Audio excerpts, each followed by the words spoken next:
Tomar asiento.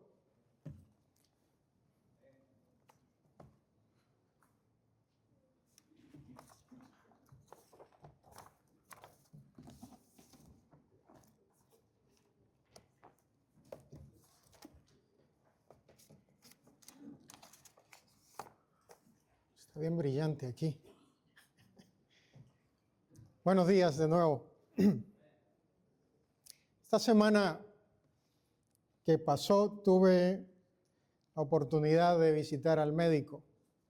La razón, había estado experimentando algunos mareos. De la nada empecé a tener esta sensación, estos mareos, y acudí al médico. ¿Y qué era lo que esperaba? Esperaba que el médico me metiera en esos tubos y empezara a decirme, tu cerebro le pasa algo, o tu corazón o tus arterias, algo por el estilo. Sin embargo, la sorpresa para mí fue que después de explicarle cuáles eran los síntomas que yo tenía, él me dijo, muy bien, tengo una solución para usted, vaya y tome mucha agua. Eso fue el diagnóstico que el médico me dio ese día. Me quedé con la duda si él sabía suficiente.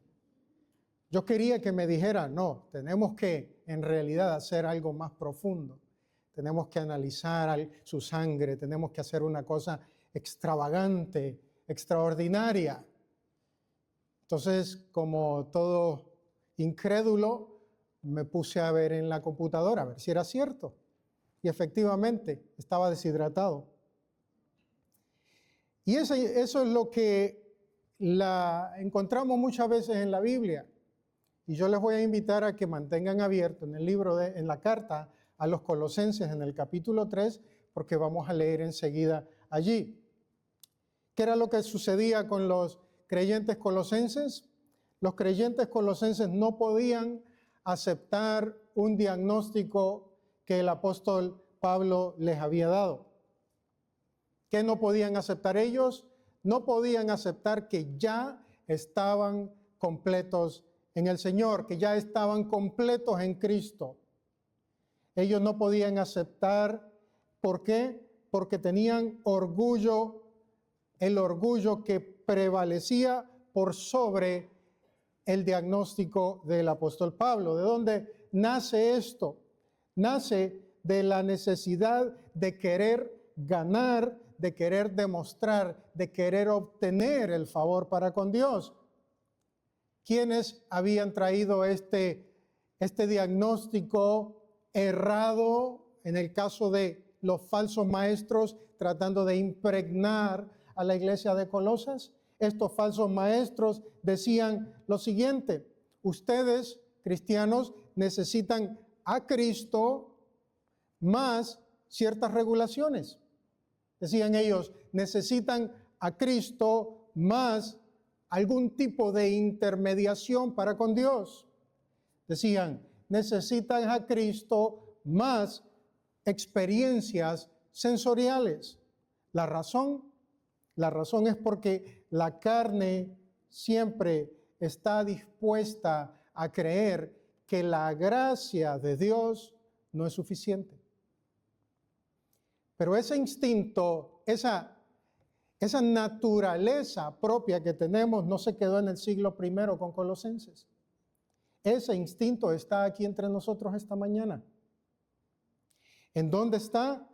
¿Cómo se manifiesta? Se manifiesta en que muchos de los que están aquí esta mañana o de los que habrán de vernos a través de las redes sociales creen y piensan que necesitan algo más de parte de Dios. Necesitan que alguien les profetice.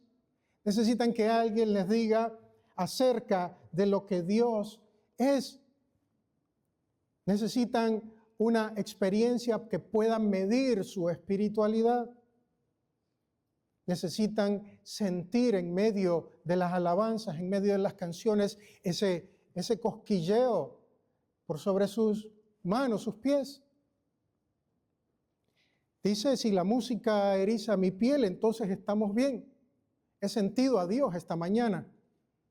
Si el hermano, mi hermana que me saludó, siento algo especial, Dios me está hablando. ¿Qué es lo que eso demuestra? Demuestra que queremos siempre poner Cristo más algo. Eso se llama orgullo. Eso es orgullo con letras mayúsculas.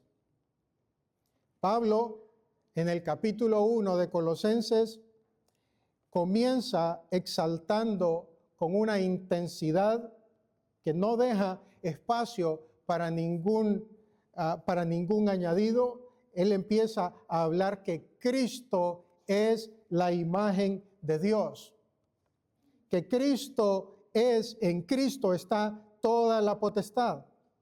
Y cada afirmación del apóstol Pablo es como un martillo que golpea al orgullo.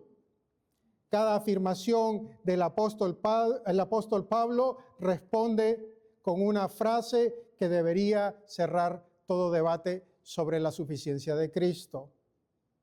Ahí en Colosenses ustedes lo tienen. Acompáñenme en el capítulo 2, el versículo 10.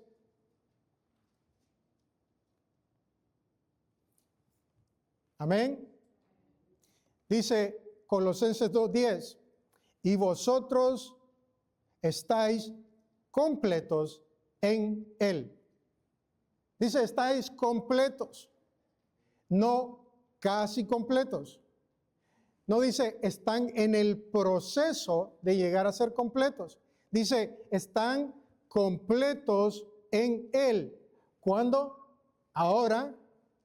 ¿Cómo? De manera inmediata. Ya están completos en Cristo. No necesitan nada que agregarle. Y esta mañana lo que veremos será el enfoque del capítulo 3, del versículo 1 al versículo 4. Si giran la página, ahí está, capítulo 3, versículo 1 al versículo 4. ¿Qué es lo que nos dice Colosenses 3, 1 al 4? Va a ser como una ancla en ese diagnóstico con tres verdades que van a cambiar nuestra perspectiva, van a cambiar de la manera en cómo vemos, desde dónde vivimos, quiénes somos o quién eres tú en Cristo, hacia dónde debe de apuntar tu vida y dónde está guardada tu seguridad.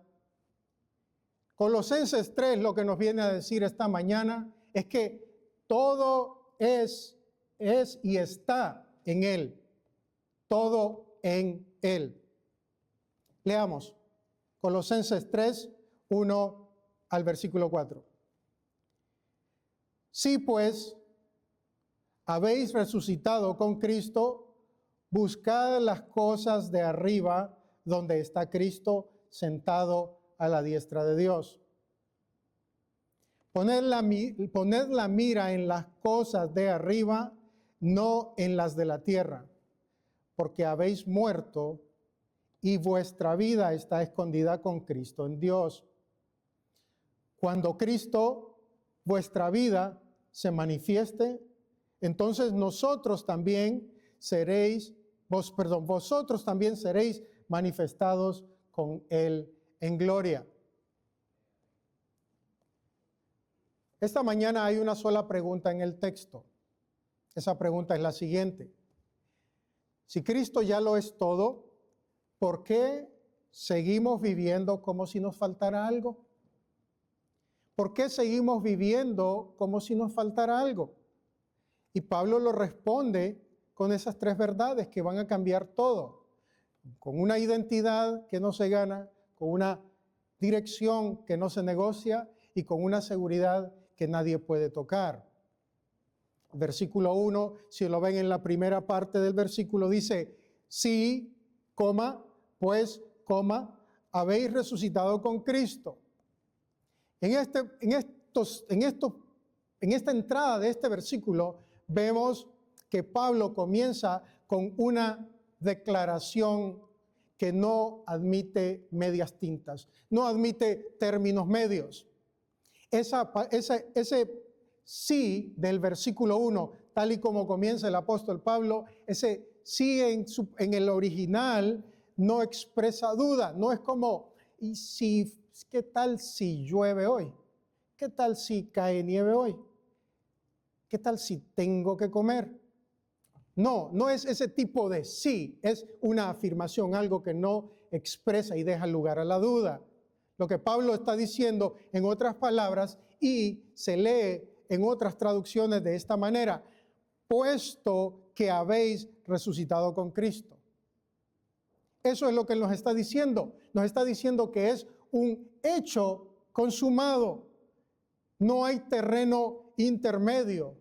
No hay un casi resucitado. O sea, ¿qué es lo que nos dice el apóstol Pablo con esta entrada en el versículo 1? Es que eres nueva criatura.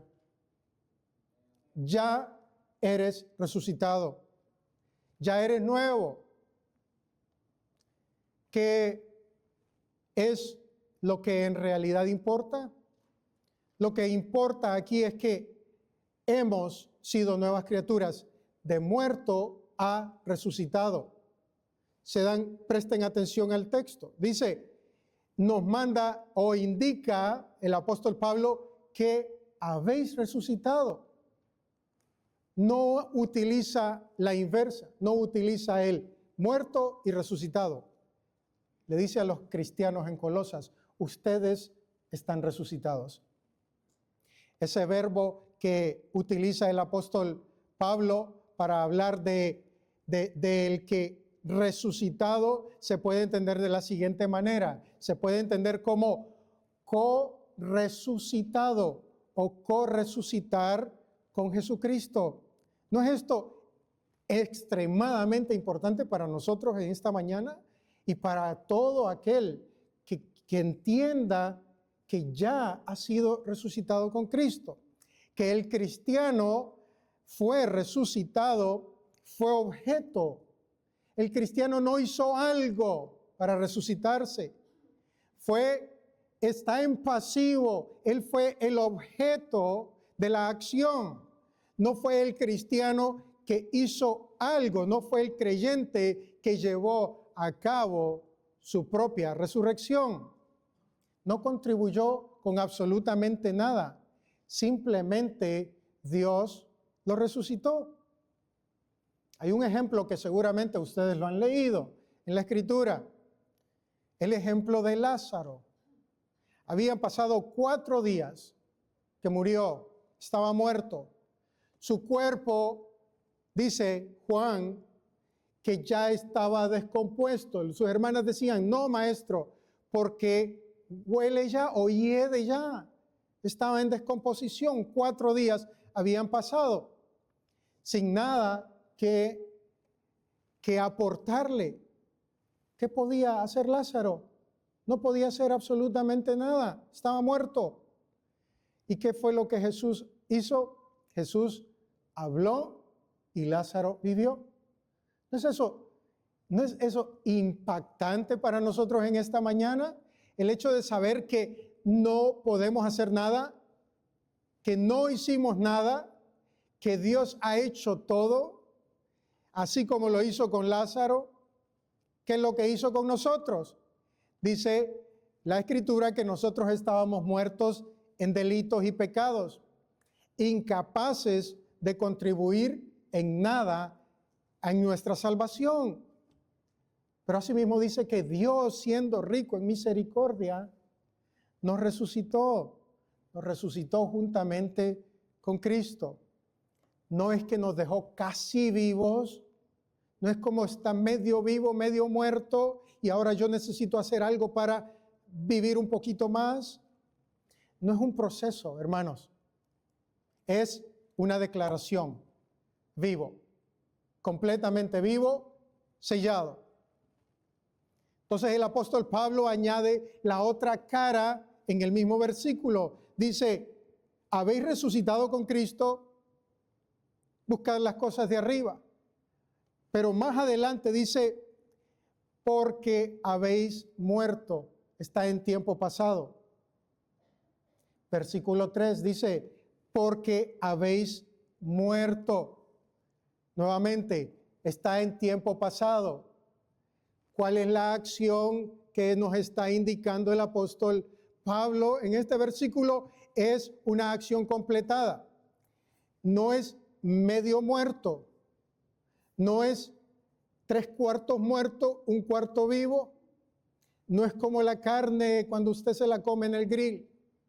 3/4, 2/4, medio, está completamente muerto. Una acción completada que tuvo su finalidad. No puede resucitar nadie sin antes haber muerto. Ese es el requisito. Nadie puede resucitar sin antes estar muerto. La muerte con Cristo es lo que cortó toda jurisdicción del sistema caído sobre el creyente. Los falsos maestros en Colosas querían hacer creer a la iglesia y ofrecían estos falsos maestros mejoras para el viejo hombre. Y Pablo dice, ese hombre ya no existe más, no fue reformado, ese viejo hombre fue sepultado. Es lo que esto significa, que cuando tú peleas contra ese pecado que te persigue, entiéndase, póngale el nombre y el título que usted quiera, ese pecado que le persigue a usted, la mentira, la amargura, el odio, el resentimiento y de ahí en más. No estás tratando de matar algo que todavía vive, y eso es lo que sucede con nosotros, que todavía no entendemos que en nuestra vieja naturaleza ya estamos muertos. Tenemos técnicamente la capacidad de perfección, entiéndase, técnicamente, porque ya hemos resucitado. Nuestra lucha no es resucitar al muerto, es dejar de alimentar el cadáver, dejar de negociar con lo que Cristo ya ejecutó. Dicho de otra manera, nosotros necesitamos cortarle el oxígeno al que ya murió. Necesitamos dejar de darle de comer a la carne, porque de esta manera empezaremos a vivir en el resucitado, en nuestra nueva naturaleza. La palabra y Gálatas, el apóstol Pablo dice a los Gálatas, escribiendo a los Gálatas, dice en el capítulo 2, versículo 20 lo siguiente: con Cristo estoy juntamente crucificado, y ya no vivo yo, mas vive Cristo en mí. Y lo que ahora vivo en la carne, lo vivo en la fe del Hijo de Dios, el cual me amó y se entregó a sí mismo por mí. ¿Se dan de cuenta lo que Pablo nos está repitiendo de diferentes maneras? Que la vida que ahora tú estás viviendo no es tuya. No es tuya con Cristo añadido. Es con Cristo fui crucificado y ya no vivo yo, sino que vive Cristo en mí. No es yo más algo de Cristo. No se queda. Todo aquello que yo era, de acuerdo a lo que la Escritura en todo su panorama me dice y te dice a ti esta mañana, es que fuimos crucificados con Cristo. Se quedó en esa cruz. Ahora, la pregunta está, ¿por qué la carne se resiste entonces? ¿Cómo hacemos con este problema? El problema de los colosenses, de la iglesia de Colosas, no era un problema de ignorancia. Si fuera la ignorancia, el apóstol Pablo lo que tendría que haberles dado era más información y más información. El problema era más profundo. El problema tenía que ver con el orgullo, con una carne que se resiste activamente a una identidad que no puede ganarse. trataba con recibir la vida, negarse a recibir algo que es un regalo puro, absoluto, sin mérito, sin ningún proceso en el medio, sin crédito propio. Es algo que la naturaleza pecaminosa no tolera. Por eso los colosenses cedieron fácilmente. Dejaron lo que el apóstol Pablo les había dicho y fueron y abrazaron las doctrinas de los falsos maestros. Lo que los falsos maestros le ofrecían no era nada grotesco, teológicamente hablando. No era algo que le ofrecían algo malo, algo abominable. Les ofrecían algo que el orgullo podía manejar, una identidad que ellos mismos podían construir, algo que les podía hacer subir de niveles. En nuestros días el problema no ha cambiado. No ha cambiado en su raíz, en su forma. La manera en la que cambia es en nombre. El creyente que necesita a alguien que le profetice. Necesito saber algo de Dios y necesito un intermediario. Vamos y escuchemos al profeta. Sabemos todas esas herejías que pululan en las redes sociales. El creyente lo que ahora muchas veces busca es un milagro. Busca un milagro para sentirse amado de parte de Dios, porque si no recibe un milagro, siente que Dios no le ama. Siente que a través de un milagro está más cerca de Dios porque le hizo el favor. Mide su cercanía con Dios por ese medio, por lo que siente, como dije al principio en la adoración. No está buscando más de Cristo, está buscando confirmación de sí mismo con un lenguaje cristiano. Está alimentando al mismo yo que en la cruz fue crucificado. El peligro está en saber que eres una nueva creación y seguir viviendo con la mentalidad de esclavo. La diferencia está en dónde pones la mirada.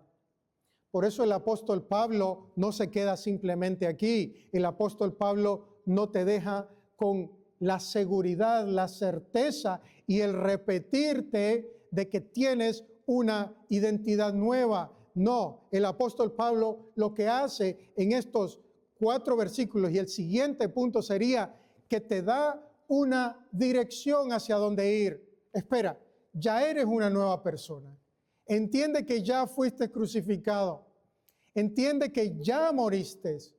Comprende y ten claridad de que ahora eres nuevo. 2 Corintios 5, 17. Eres nueva creación. Por lo tanto, ahora no como un zombi que se levantó de entre los muertos. Tienes un propósito, un camino. Tienes una dirección, un norte. Y es lo que el apóstol Pablo dice. Pon la mirada, una nueva aspiración en tu vida. ¿Dónde se encuentra? Léalo conmigo. Resucitaste con Cristo, segunda parte del versículo 1. Buscad las cosas de arriba, donde está Cristo sentado a la diestra de Dios. Nuevamente, buscad las cosas de arriba, donde está Cristo sentado a la diestra de Dios. Pablo pasa de indicarnos el problema ahora a ordenarnos qué hacer.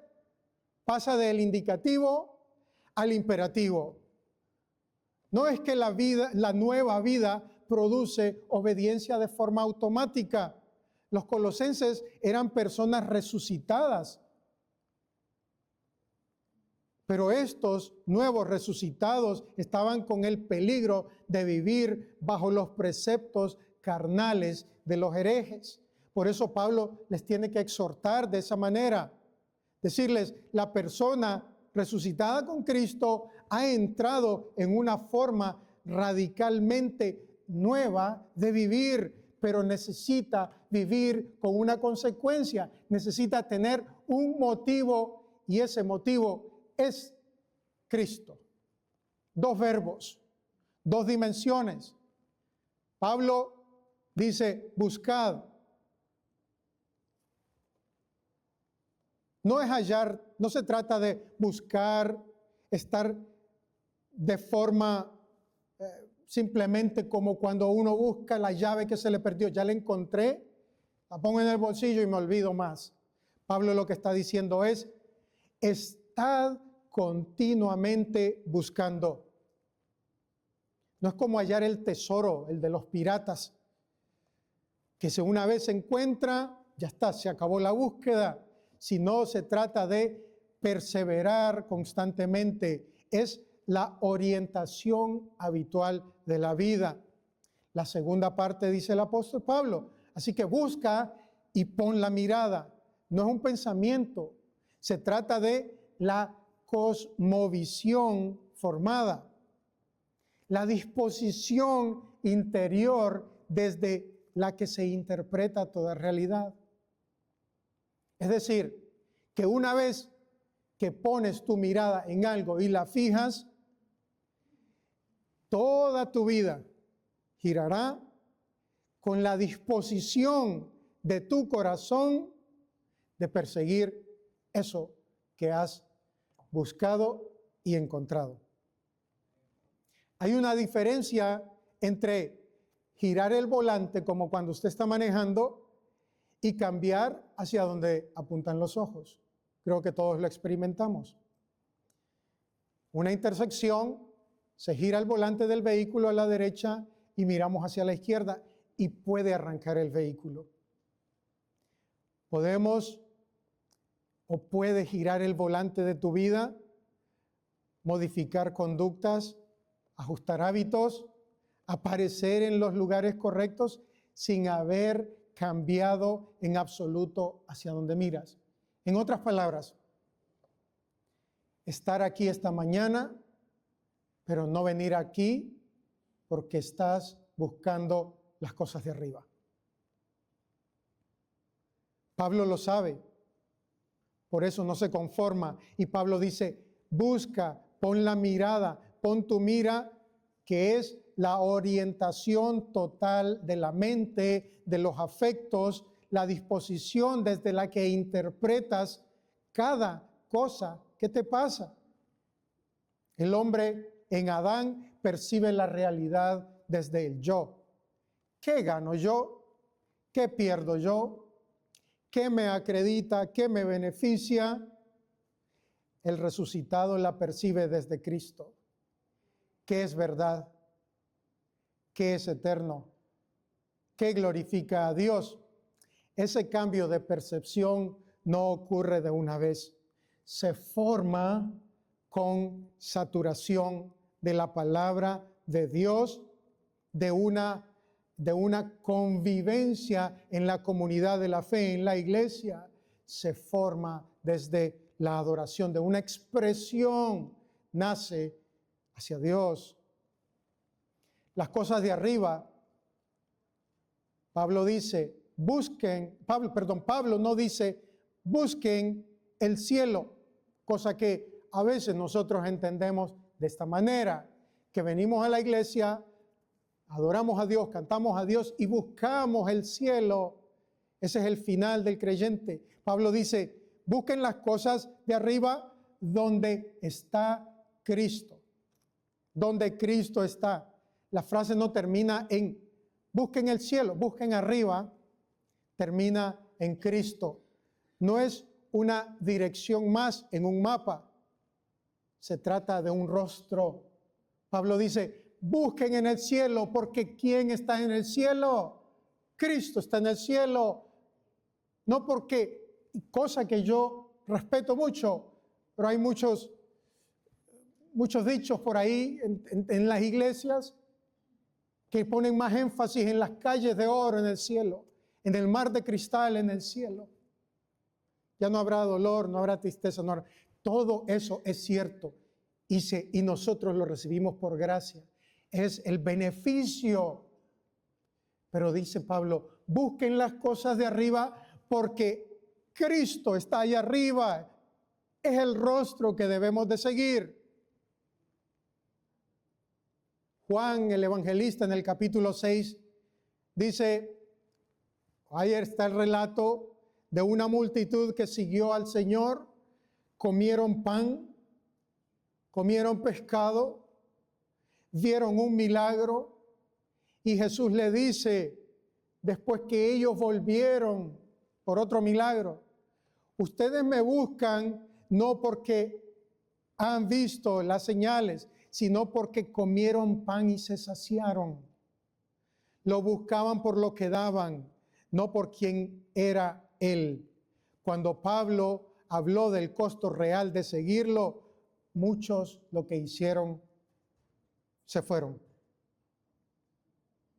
Pedro dijo, Jesús, hablando de esto, váyanse si quieren. Y Pedro le dice, Señor, ¿a quién iremos? Tú tienes palabras de vida eterna. Solo tú tienes palabras de vida eterna. Pedro no le dijo, solo tú tienes pan y también tienes vida. Le dijo, solo tú tienes palabras de vida eterna. Si buscas lo que Cristo da, te digo algo, el día que deje de darte lo que quieres, y seguramente habrán días así, sin duda que habrán días en lo que buscas, ya lo alcanzaste. Venir a la iglesia por un beneficio, ya lo encontraste. De la misma forma que llegaste, te irás. Porque no estás buscando a Cristo, estás buscando sus beneficios.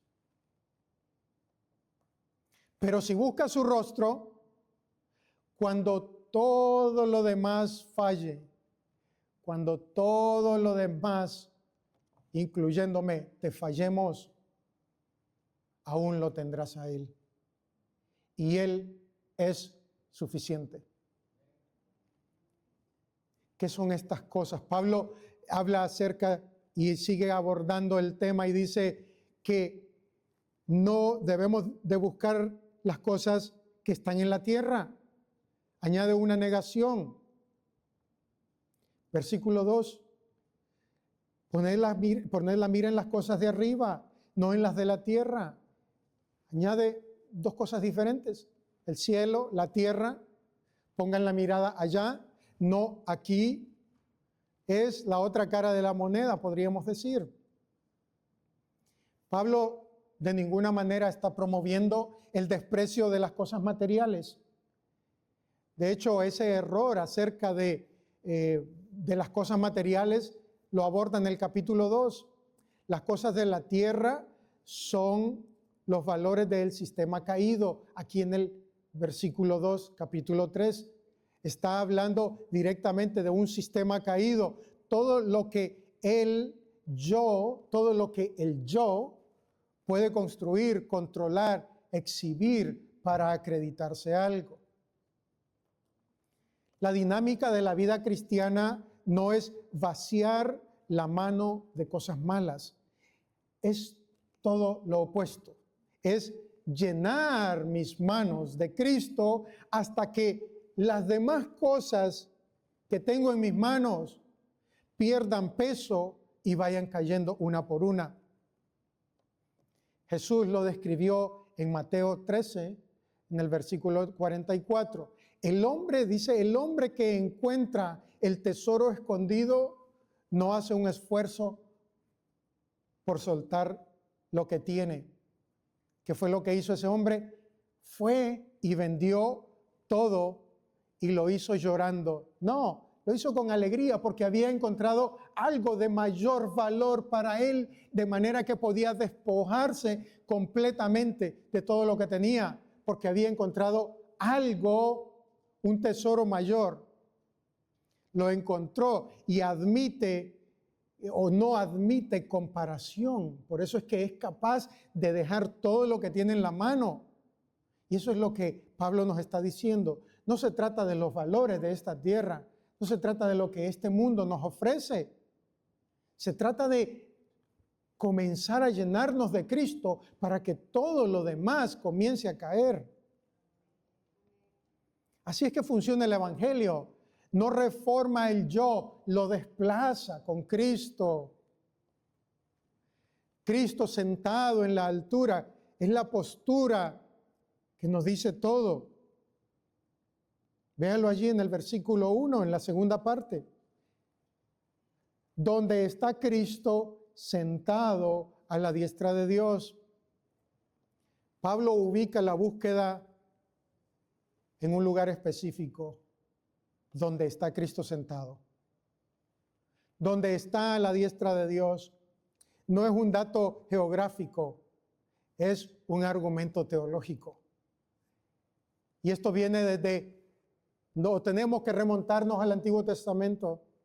En el templo, el sacerdote ofreciendo sacrificios constantemente, porque constantemente el hombre pecaba y habría que buscar apaciguar la ira de Dios a través de sacrificios de víctimas inocentes. Los sacerdotes no tenían una silla en el templo, porque siempre había algo que hacer en el templo. No se terminaba el sacrificio. Pero Pablo dice, donde está Cristo sentado a la diestra de Dios, un solo sacrificio, el sacrificio de Cristo, hizo que se acabara todos los demás. Se terminaron. Fue perfecto. Cristo como sumo sacerdote, ofreciendo a sí mismo, ahora se sienta. Ya no hay más nada. No hay que seguir buscando el favor de Dios a través de esto. La palabra dice, y Pablo lo explica de esta manera, y este es el pasaje, Salmo 110, de los versículos más, o de los pasajes más citados en el Nuevo Testamento. Habiendo ofrecido una vez para siempre un solo sacrificio por los pecados, se ha sentado a la diestra de Dios, dice Hebreos capítulo 10, versículo 12. Así que hermano, hermana, tu valor delante de Dios no fluctúa con tu desempeño. No sube cuando oras más, no baja cuando fallas. Tu valor delante de Dios está anclado, está firme, está seguro en la obra terminada de Cristo en la cruz. Por eso es que no depende de ti. Por eso es que estás seguro en Cristo. Y otra cosa, Cristo es inconmovible. No sé si están entendiendo porque están muy callados y me estoy asustando si estoy siendo capaz de explicar esta realidad. Es tan rico lo que Pablo nos está diciendo. Porque esto nos puede ayudar a dejar de vivir en la aflicción y en la miseria que el mundo, como si fuera una sombra o una nube, se va posando dentro de nosotros y nos va afligiendo.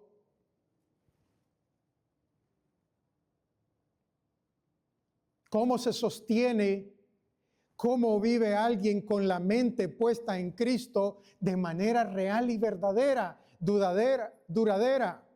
Pablo lo responde a lo largo de toda la carta con 3 verdades. Pablo dice, la mente se forma por lo que conoces, por lo que conozco, por lo que conocemos de Cristo, no por lo que intentas hacer con Cristo. No es un objeto, no es un amuleto, es por lo que nosotros sabemos de la persona de Cristo. El problema de los colosenses, nuevamente, no era falta de voluntad, era una visión deficiente que ellos tenían de Cristo. Esa es la primera exhortación. No es concentrarte más, es mira a Cristo. La mente se mantiene ordenada por lo que ya posees, no por lo que te hace falta. En el capítulo 2, Pablo, aquí mismo en Colosenses, hace una lista de todo lo que el creyente ya tiene en Cristo. ¿Qué es lo que el creyente obtuvo en Cristo en el capítulo 2? Muerte al viejo hombre, resurrección, perdón total, cancelación del acta de decretos, despojo de los principados y potestades, todo consumado. La mente que vive buscando lo que falta o lo que cree que le hace falta, siempre va a estar mirando hacia abajo. La mente que sabe lo que ya posee, tiene una razón para mirar hacia arriba. Pablo dice, la mente no se renueva hacia Cristo para ganárselo. Se renueva porque ya lo tiene. No es tensión que produzca identidad o que tenga una tensión de identidad. Es orientación del corazón que responde a lo que Dios ya declaró. Pablo dice más adelante en el capítulo 3, versículo 16, mírenlo conmigo. ¿Lo tiene?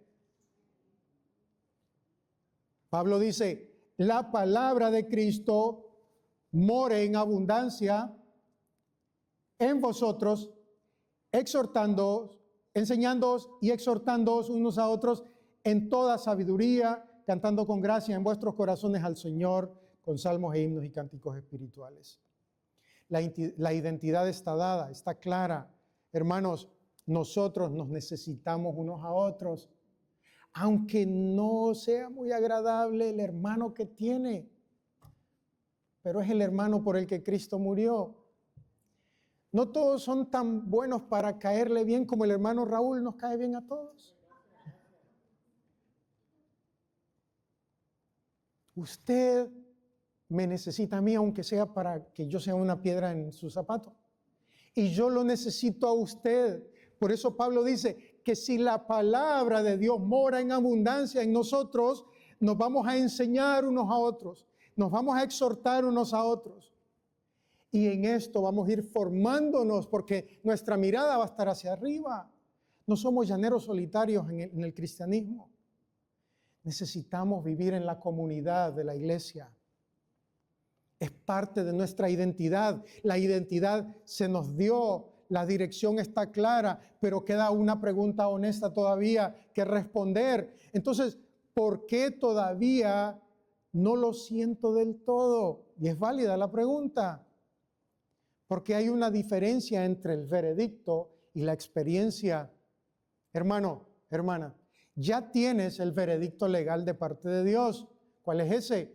Resucitado con Cristo, justificado, santo. Ese es tu derecho adquirido e irrevocable. Pero todavía dices, no vivo en la plenitud de este veredicto.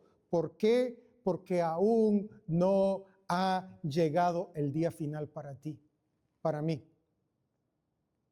El mundo no puede ver esto que el apóstol Pablo nos está diciendo. El apóstol Juan escribe y dice, hijitos, ahora somos hijos de Dios y aún no se ha manifestado lo que hemos de ser todavía. Lo que eres, hermano, en los cielos todavía espera ser revelado en la tierra. ¿Te das de cuenta eso?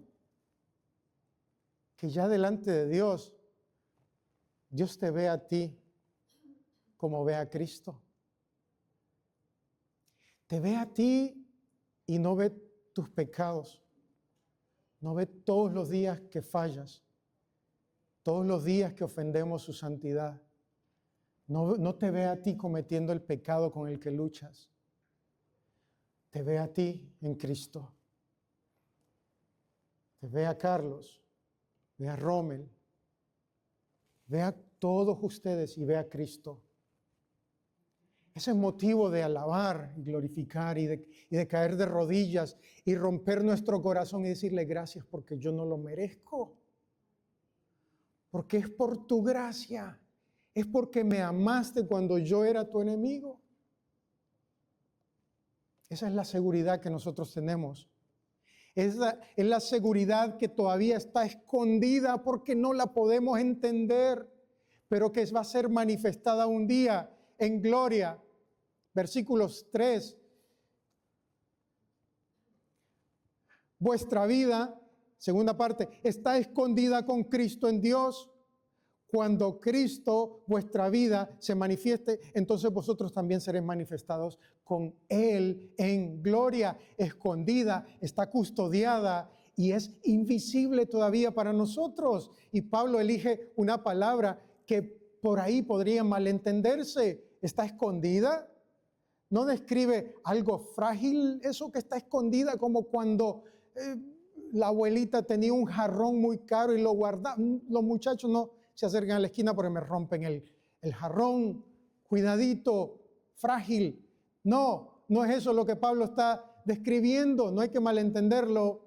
Describe una custodia activa, una protección deliberada.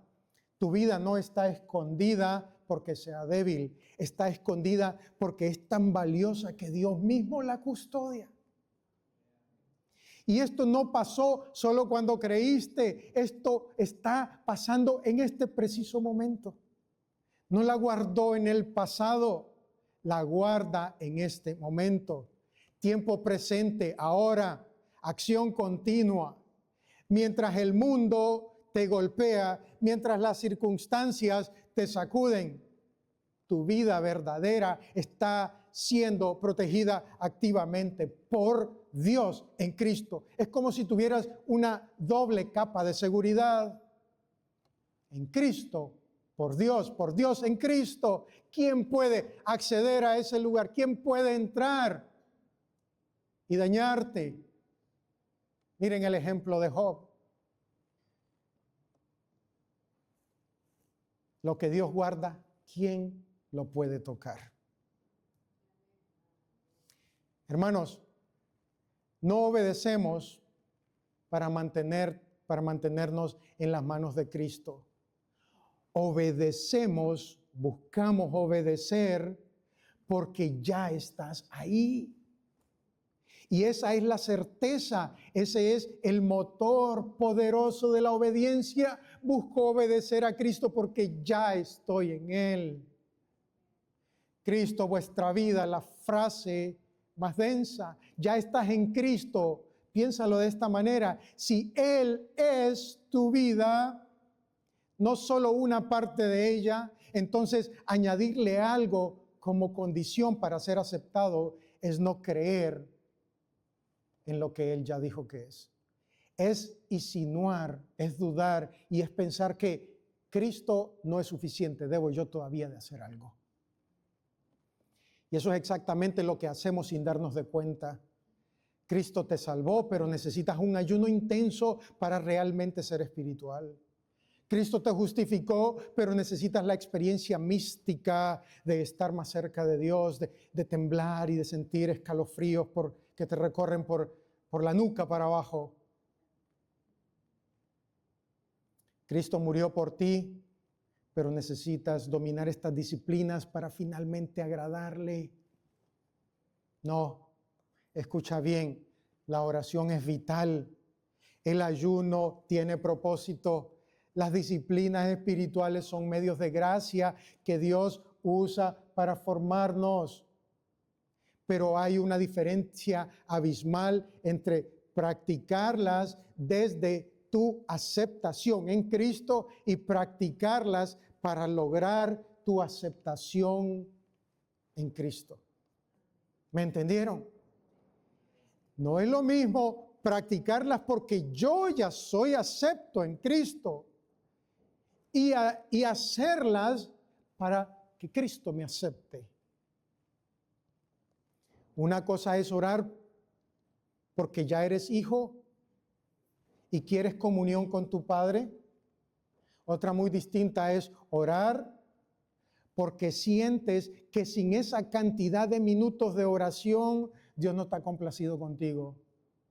Ayer oré media hora, hoy hice 28 minutos. ¿Cómo complemento los otros 2 en lo que voy manejando? Ayuné la semana, hace 3 meses ayuné. Tengo que hacer 2 más porque estoy en déficit. El problema no es la disciplina, es cuando la conviertes en lo que te falta para estar completo ante Dios. Cuando pasa de ser respuesta a gracia a un requisito para la gracia. Hermanos, lo que ahora está escondido será manifestado. Lo que ahora nadie ve será vindicado. Lo que el mundo desprecia será revelado.